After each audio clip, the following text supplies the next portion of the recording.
আমি ছেঁকাও খেয়েছি, ছেঁকা খেয়ে বেকাও হয়েছি। আবার ওই যে ছেঁকা খেয়েটে দেবদাস হয় না, ওই দেবদাসটাও আমি হয়েছি।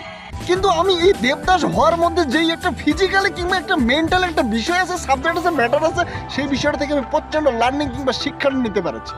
বর্তমানের মানুষ হচ্ছে স্বার্থপর। আপনি একটা রিয়েল প্রেম করতে যাবেন, মন দিয়ে একটা ভালোবাসতে যাবেন, সেই মানুষটা আপনাকে ধোকা দিয়ে যে কোথায় ফুরুত করে উড়ে পালাবে, আপনার মাথার মধ্যে সেই টেনশনটা থাকবে না। কারণ অলওয়েজলি মানুষ স্বার্থকে হাসিল করার জন্য নিজের যত কিছু আছে সব কিছু বিসর্জন দিয়ে দেয়। সব কিছু নিজের স্বার্থটাকে হাসিল করতে পারলে সে যেন জীবনে সব কিছু করে নিতে পারলো, এইটাই তার মনে চাহিদা। কিন্তু আমার অলওয়েজলি এটাই মনে হয়েছে যে আমাকে যে ছেঁকা দিয়েছে, ছেঁকা দিয়ে আমাকে বেকা করে দিয়েছে, আমাকে দেবদাস বানিয়ে দিয়েছে, প্রচণ্ড পরিমাণ শিখতে পারছে ভাই। কারণ যে আমাকে ছেঁকা দিয়েছে সে আমাকে শিখিয়ে গিয়েছে তুমিও আরেকটা প্রেম করে ছেঁকা দিবা। তাই এখন আমি যত প্রেম করব ভাইয়া, কোনো রিয়েল নাই, ছেঁকা ছেঁকা বেকা।